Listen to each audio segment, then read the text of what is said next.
Give me this house or we're getting a divorce. I was suddenly cornered by my husband like that. This is a cherished home filled with memories of my parents. I have no intention of letting it go, of course. However, as if toying with such feelings, he threatens me. What should I do? I was at a loss and reached out to my dad for help. My name is Jessica and I'm 30 years old. I'm a stay-at-home wife supporting the household day in, day out. My husband Bob and I have been married for almost 2 years now. He has been working tirelessly to support me since I quit my job to get married.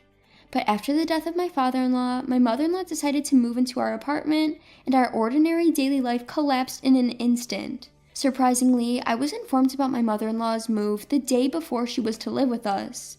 Oh, by the way, Mom's coming over tomorrow. My husband came home and just blurted out like it was nothing. Coming over to visit? Not just for a visit, she's moving into this house, so please clean up.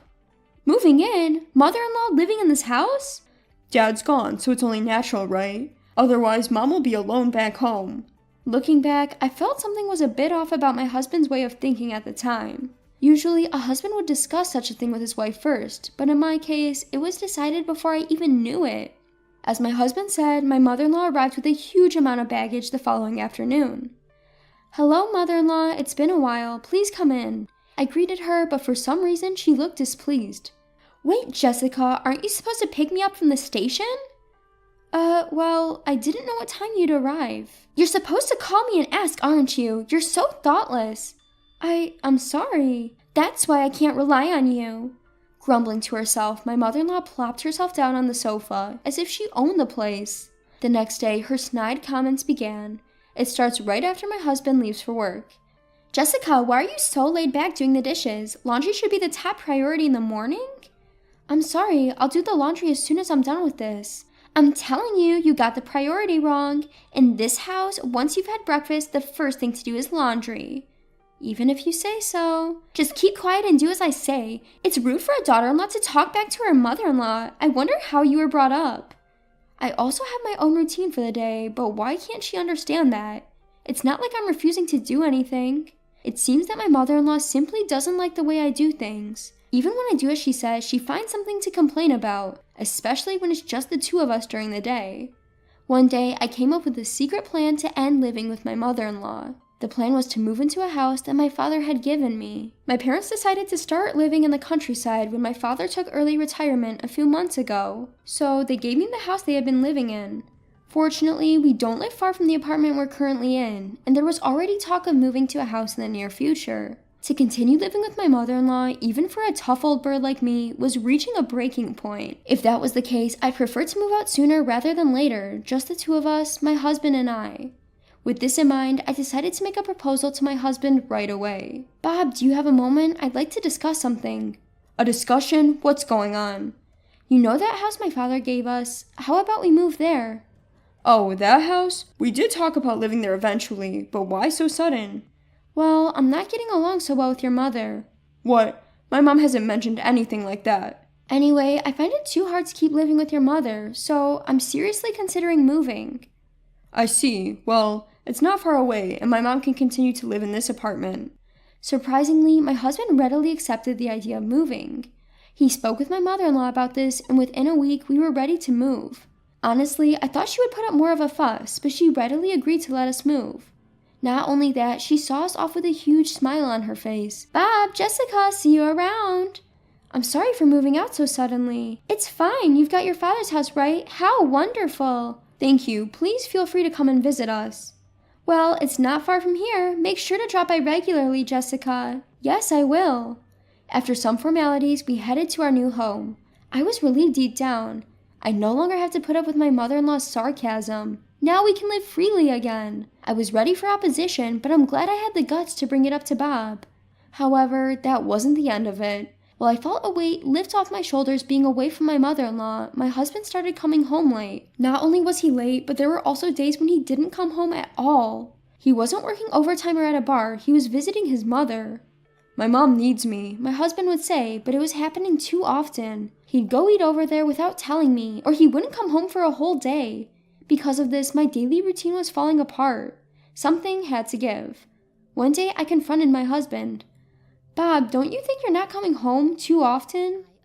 Really? But I'm just staying at my mom's place. That's not the point. At least let me know. I end up wasting food. You can eat it the next day, Jessica. You're a stay-at-home wife, always at home. What? You think because I'm a stay-at-home wife, you don't need to contact me? Well, it's the truth, isn't it? Being a stay-at-home wife means you're just lounging around at home, right? What? Besides, I'm more worried about leaving my mom alone. Ada will be back soon, and I need to talk to my mom about that. Ada is coming back? Ada is my husband's younger sister who is currently living abroad due to her work. I was surprised to hear about Ada's return, but what did he have to discuss with his mom? Ada's coming home, huh? But do we really need to discuss this with mother-in-law? Curious, I asked my husband. Of course we do. Ada will be moving in with us. What? Really? Apparently, Ada lives in a decently large house overseas, and she's whining about wanting a similar one here. That's why I think she will end up living in this house. What? This sudden turn of events left me utterly blank. My sister-in-law moving into this house? We just got away from mother-in-law, now this? Hold on a second, Bob. This is the house that Dad left me. Why would Ada... Well, remember our old apartment where we originally lived? Mother-in-law lives there now, and it's too small anyway. The only option for a larger house is this one. Don't decide all that by yourself. I never planned to live with Ada. Oh, we're not going to live together. We're giving the house to Ada. What?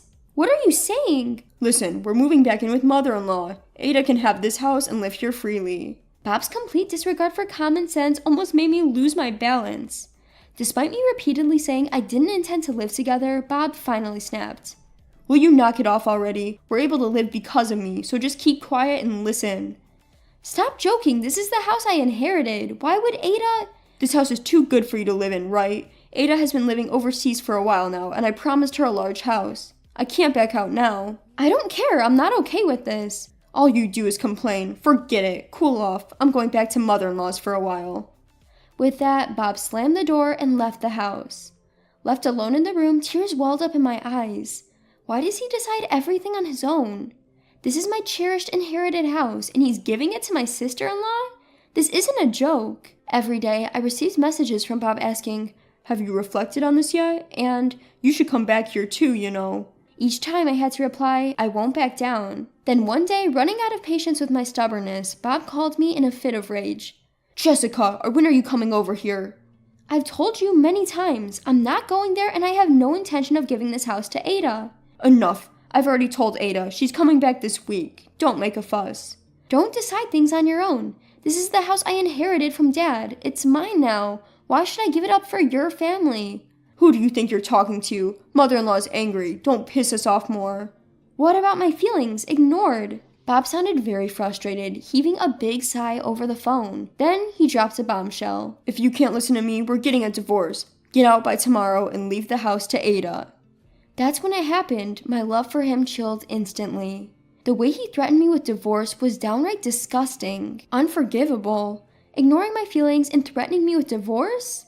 Should I let him get away with this? Ignoring my seething rage, my husband arrogantly continued, "Do you understand? If you don't leave by tomorrow, we're divorcing." "Are you serious?" "Of course I am. You don't have a choice. It'd be troublesome for you, a homemaker, if we divorced, wouldn't it? Ha ha." "I see. I understand."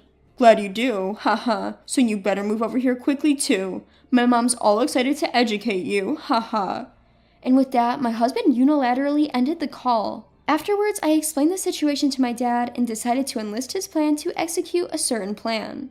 The next day, my husband called sounding as cocky as ever. "Hey, have you finished packing? Ha ha." "Yes, of course," I responded calmly. "More importantly, when is Ada coming back?" "Tomorrow." "Why are you so obsessed with Ada?" At my question, my husband revealed his true colors. "Actually, she's been making a killing in stocks and investments." "I see, so you're trying to get on her good side to get some financial support. That's just like you." "Think whatever you want. I need you to move out today." "Don't worry, I've already moved." "What?" At my words, my husband seemed genuinely surprised. He probably thought I would obediently follow his orders. His tone became increasingly arrogant. "Oh, I see. You didn't want to divorce after all. Ha ha. That makes sense. Without any income, you wouldn't be able to live if you divorced. Ha ha." "That's right. We're still married for now, so I'm even answering your call, but that's going to end soon." "What?" "That's divorce." At my statement, my husband was clearly shaken. You, what are you saying? You're going to move out of that house, right? You're coming over here now, right? What? Why would I do that? I'd rather die than return to a house with an unreasonable husband and a meddlesome mother-in-law. What do you mean? You promised to move out of the house. Yes, and that's exactly what I did, isn't it? I said I've already moved. Don't joke around. Then where are you? Starting to panic, my husband's speech began to quicken, a sign he was losing his cool. Timing it right, I decided to share the truth. I'm at my parents' place now. What? I moved back to the rural area where my parents live, so I won't be returning to your place. Oh, I see. Relief seeped into my husband's voice. Well, that doesn't matter, as long as I can hand the house over to Aita. $500,000. What? The house that I got from my father, I put it up for sale. So if you really want to give it to Aita, you'll have to buy it for $500,000. What? You're kidding. Do I sound like I'm joking? The house is still in my father's name, so I asked him to put it up for sale. In fact, what I had asked my father to do was help with the sale of the house. My father has always said to me, you can live in it or sell it, whatever you fancy. Just let me know when the time comes. The evaluation came back to $500,000, and seizing the opportunity, I promptly put it on the market. He must have never imagined such a situation would arise. My husband stuttered his words, trying to unleash his verbal fury. You gotta be kidding me. Doing things your own way. I won't allow this. I don't need your permission. We're getting divorced soon anyway. What did you just say? Do you understand your own position? You're the one who's going to be in trouble after the divorce without any income. Struggling alone is way better than staying with you. Listen, Aita will be back home soon. I told you I was depending on her money. So what? Like I said, if you want to provide a place for Aita so much, why don't you just buy the house for $500,000? If you can, of course, haha. What? I can't do such a thing. Aita's making money from investments, right? She can buy it for $500,000.